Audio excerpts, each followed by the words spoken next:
Hi guys, நம்ம சேனலில் ரெகுலராக ஃபாலோ பண்ணுற எல்லாருக்குமே இந்த வீடியோ ஒரு அன்எக்ஸ்பெக்டட் வீடியோவாக தான் இருக்கும்னு நினைக்கிறேன். ஏன்னா இந்த வீடியோவை நான் மேக் பண்ணுவேன்னு சொல்லிட்டு நானே எதிர்பார்க்கல. கையூ நம்பர் 8 இந்த சீரீஸை பார்க்க தொடங்குறதுக்கு முன்னே வேறு மாதிரி தான் இந்த சீரீஸ் இருக்கும் அப்படிங்கிறது மாதிரி நினச்சிட்டு தான் ஸ்டார்ட் பண்ணேன். ஆனால் நான் நினச்சதை முற்றிலும் மாற்றி ரொம்பவே சூப்பராக இந்த சீரீஸை ப்ரெசென்ட் பண்ணியிருக்காங்க. குறிப்பாக இந்த சீரீஸை தமிழ் டப்பில் கூட அவைலபிளாக வச்சுருக்காங்க.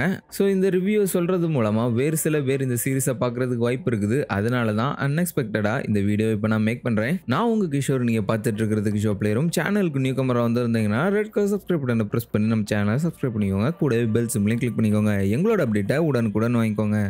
எல்லா மங்காக்கும் ஒரு அனிமி ஃபார்ம் தேவைப்படுறது மாதிரி இந்த கையூ நம்பர் 8ங்கிற மங்காவும் இப்போதைக்கு அனிமி ஃபார்ம் எடுத்திருக்குதுன்னு சொல்லலாம். இதோட மங்கா ப்ரொடக்ஷனை 2020 ஸ்டார்ட் பண்ணியிருக்காங்க. 12 வால்யூம் வச்சு இதை ரிலீஸ் பண்ணிட்டு இருக்காங்க. இப்போ வர ரிலீஸ் ஆகிட்டு இருக்குது. அண்ட் கூடவே பேரலா இந்த மங்காக்கு இன்னொரு ஸ்பின் ஆஃப் மங்காவும் கிரியேட் பண்ணிட்டு இருக்காங்க. அதோட நேம் கையூ நம்பர் 8 பி சைடு அப்படிங்கிற நேம்ல அது ரிலீஸ் ஆகிட்டு இருக்குது. அது ஜனவரியில் பிளான் பண்ணி இந்த இயரோட ஏப்ரலில் தான் ரிலீஸ் ஆயிருக்குன்னு சொல்லலாம். கூடவே இந்த மங்காக்காக இன்னொரு லைட் நாவலும் ரிலீஸ் ஆகிருக்குது. நவம்பர் 4, 2022 ரிலீஸ் பண்ணியிருக்காங்க. இந்த மங்காவோட சிறப்பம்சமே என்னன்னு சொல்லி பார்த்தீங்கன்னா, ஆல் ஓவர் வேர்ல்டுலையும் சீக்கிரமாகவே ரிலீஸ் பண்ண ஸ்டார்ட் பண்ணிடுறாங்க. ஷோனன் ஜம்ப் பிளஸ் அப்படிங்கிற ஆப்ல தான் இதோட மங்காவை ரிலீஸ் பண்ண ஆரம்பிச்சாங்க. அதுவும் ஃப்ரீயாக ஆரம்பிச்சதுனால நிறைய பேர்கிட்ட இந்த மங்கா போய் சேர்ந்து இதோட அனிமி இப்போ கிரியேட் ஆகுறதுக்கு காரணமாக அமைஞ்சிருக்குன்னு சொல்லலாம். இப்போ நம்ம கோர் கான்செப்டான அனிமி சைடுக்கு வருவோம். அண்ட் இதில் மைல்டு ஸ்பாய்லர்ஸ் கூட இருக்கலாம். பட் சீரீஸ் பார்க்கும்போது அது ஒரு பெரிய விஷயமா உங்களுக்கு தெரியாதுன்னு சொல்லுவேன். ஏன்னா அந்த ஸ்பாய்லரை சொன்னால் தான் என் மனசில் இருக்கக்கூடிய விஷயத்த கரெக்டாக எக்ஸ்பிளைன் பண்ண முடியும். பை த வே இதில் 3 மெயின் கேரக்டர் இருக்காங்கன்னு சொல்லலாம். முதல் ஆளு கஃப்கா ஹிபினோ அப்படிங்கிற ஆளு, ரெண்டாவது ஆளு ரெனோ இச்சிகாவா அப்படிங்கிற ஆளு, அண்ட் மூணாவது மினா அஷிரோ அப்படிங்கிறவங்க. இந்த 3 பேரை சுற்றி தான் இப்போதைக்கான எபிசோட்ஸ்லாம் ரிலீஸ் பண்ணப்பட்டிருக்கு. அண்ட் மெயின் ப்ரோட்டகனிஸ்டாவும் கஃப்கா தான் இருக்காருன்னு சொல்லலாம். இவரோட ஒர்க்கே என்னன்னா, கைஜூ அப்படின்னு சொல்லப்படுற மான்ஸ்டர்ஸ் ஊருக்குள்ள வந்து அட்டகாசம் பண்ண தொடங்குது. அதை தடுக்கிறது தான் இவரோட ஒர்க்கா அப்படின்னு சொல்லி கேட்டீங்கன்னா, அது தடுக்கிறது இவரோட ஒர்க் இல்லை. அது தடுக்கிறது மினா ஒர்க் பண்ணுற டிஃபென்ஸ் ஃபோர்ஸோட ஒர்க்குன்னு சொல்லலாம். அண்ட் இந்த டிஃபென்ஸ் ஃபோர்ஸில் சேர்றது நிறைய பேரோட கனவாக இருக்குது. பை த வே டிஃபென்ஸ் ஃபோர்ஸோட ஆளுங்க வந்து கைஜூவை அழிக்கப்பட்ட கைஜூகளோட கழிவுகளை அப்புறப்படுத்துகிற ஒர்க்கை தான் கஃப்கா பார்த்துட்டு இருக்காரு. அந்த வேலையில் ரொம்பவே திறமையான ஆளாக இருக்காரு. ஆனால் அவருக்கும் மினா மாதிரியே டிஃபென்ஸ் ஃபோர்ஸில் சேர்றது தான் ஆசையாகவே இருக்குது. என்னதான் செக்யூரான லைஃப்பில் அவர் வாழ்ந்துட்டு இருந்தாலும் அவர் டிஃபென்ஸ் ஃபோர்ஸில் சேர்றது தான் ரொம்பவே ட்ரை பண்ணிட்டு இருக்காரு. ஆக்சுவலாக அந்த டிஃபென்ஸ் ஃபோர்ஸுங்கிறது நம்ம மிலிட்ரி மாதிரி தான். ஃபிசிக்கலுக்கு முன்னாடி ரிட்டன் எக்ஸாம், தென் ஃபிசிக்கல் எக்ஸாம் அப்படிங்கிறது மாதிரி தான் இதோட பேட்டர்ன் அமைச்சிருக்கிறாங்க. பை த வே இதுக்கு எலிஜிபிலிட்டி 30 வயசு வரை தான் அப்படிங்கிறதுனால கஃப்கா ட்ரை பண்ணி தோத்து போய் அவருக்கு 30 வயசு ஆனதுனால ரொம்பவே சோர்ந்து போயிடுறாரு ஒரு டைம்ல. அப்போ அந்த ரெனோவை மீட் பண்றாரு. ரெனோங்கிறது அவருக்கு கீழே வேலை பார்க்கறதுக்காக புதுசாக அப்பாயின்ட் பண்ண பையன். அவனும் டிஃபென்ஸ் ஃபோர்ஸில் சேர்றதுக்கு தான் ட்ரை பண்ணிட்டு இருக்கிறான். அவன் மூலமாக தான் 31 வயசு வரை சேரலாம் அப்படிங்கிறது மாதிரியான தகவல் கஃப்காவுக்கு கிடைக்க கஃப்கா அந்த இயர் அப்ளை பண்ணி ரிட்டன் எக்ஸாம் தேர்ச்சி பெற்றுறான். இந்த நேரத்துல தான் 2 பேரும் எதிர்பாராத விதத்துல ஒரு கைஜியை எதிர்கொள்றாங்க.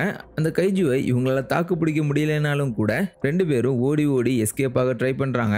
அந்த மாதிரி சமயத்துல மினா வந்து 2 பேரையுமே காப்பாத்திடுறா. மினாக்கு கஃப்காவை யாருன்னு தெரிஞ்சிருந்தாலும் அந்த இடத்துல யாருன்னே தெரியாத மாதிரி காட்டிக்கிட்டு போயிடுறா. பை த வே இவங்க அடிபட்ட ஹாஸ்பிட்டல்ல இருக்க ஒரு கைஜு கஃப்காவை தேடி வந்து அவன் உடம்புக்குள்ள பூந்துருது.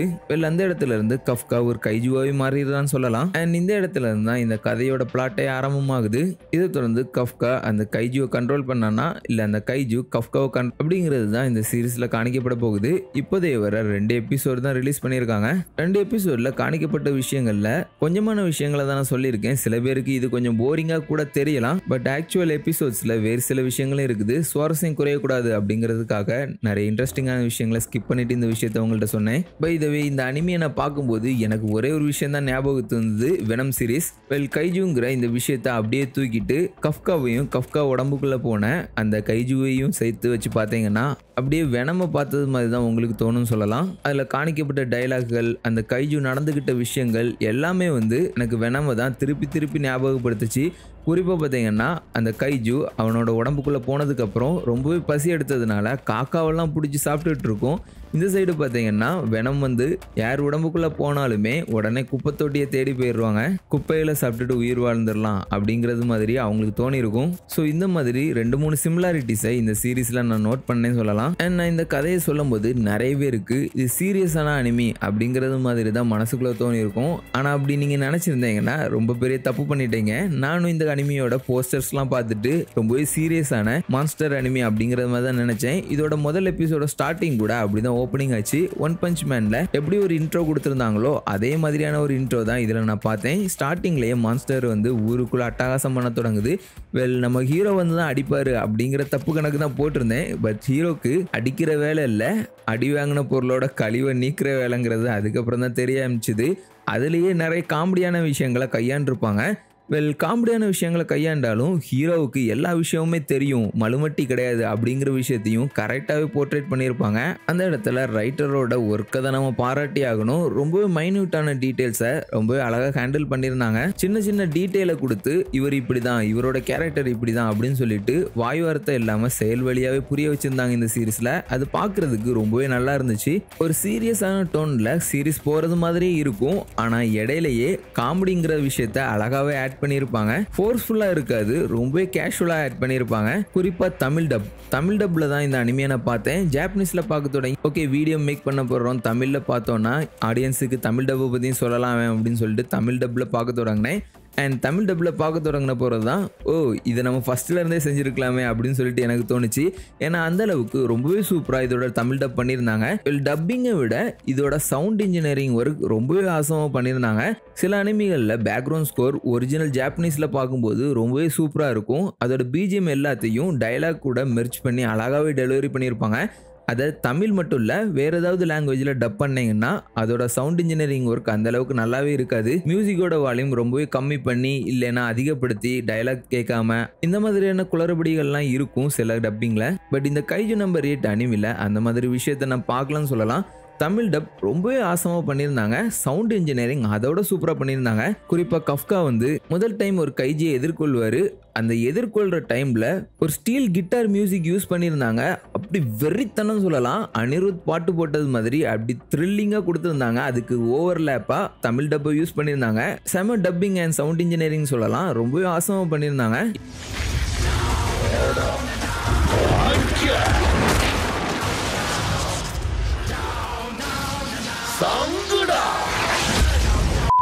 இன்னொரு விஷயம், டப்பிங் டீம்ல பாராட்டப்பட வேண்டிய விஷயம் என்னன்னா இந்த அனிமி ஆல் ஓவர் வேர்ல்டுலையும் சேம் டே தான் ரிலீஸ் ஆகிருக்குது, சேம் டைம். அண்ட் தமிழ் டப்ல அந்த சேம் டைமே இந்த அனிமியை ப்ரெசென்ட் பண்ணியிருக்காங்க. ஸோ நினச்சி பாருங்களேன், முன்னாடிலாம் அனிமி ரிலீஸ் ஆகி ஆல் ஓவர் வேர்ல்டுக்கும் வர்றதுக்கு ஒரு வருஷமாவது டைம் எடுக்கும். ஆனால் அந்த விஷயத்தையே பிரேக் பண்ணிட்டாங்க. இப்போ அதையும் பிரேக் பண்ணி தமிழ் டப்பையே ஆன் டேல கொடுக்கறது பார்த்தீங்கன்னா ஓகே ரெகக்னேஷன் எங்கேயோ கிடைச்சிட்டு இருக்கு அப்படின்னு சொல்ல தோணுது. சப்போர்ட்டும் ரொம்ப பெரிய சப்போர்ட்டும் சொல்ல முடியாது, ஓரளவுக்கான சப்போர்ட் தான் கிரன்ச்சி ரோல்ல நான் பார்க்குறேன். முடிஞ்ச அளவுக்கு நீங்கள் சப்போர்ட் பண்ணுங்க கைஸ். இன்னும் நான் இந்த சீரீஸ்ல நிறைய விஷயங்கள் இருக்குது, வெனம் கூட சம்மந்தப்படாத மாதிரி நிறைய விஷயங்களும் சீரீஸ்ல அமைஞ்சிருக்குது. அது எல்லாத்தையும் சொல்லிட்டேன்னா உங்களுக்கு சீரீஸ் பார்க்குற மூடு பேரும். ஸோ செக் அவுட் பண்ணி பாருங்க கிரன்ச்சி ரோல்ல.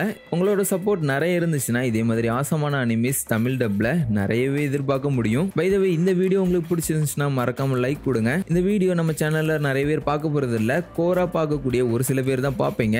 அவங்களாவது ஷேர் பண்ணி விடுங்க. அப்பதான் இந்த மாதிரி புதுசா ஏதாவது வீடியோ மேக் பண்ணணும் எனக்கும் தாட்ஸ் வரும். இப்போ கூட இந்த சீரிஸ் நல்லா இருந்ததுனால தான் இந்த வீடியோ மேக் பண்ணேன், இல்லைன்னா கண்டிப்பா இந்த வீடியோ நான் மேக் பண்ணிருக்க மாட்டேன். ஸோ ப்ளீஸ் உங்களை மாதிரியே ரிலேட்டபிளான ஆடியன்ஸுக்கு இந்த வீடியோவை கொண்டு போய் சேருங்க. அப்பதான் இன்னும் கொஞ்சம் ரீச் கிடைக்கும். நான் உங்களை இதை மாதிரி வேறொரு அடிப்பொலி வீடியோல மீட் பண்றேன். பீஸ்.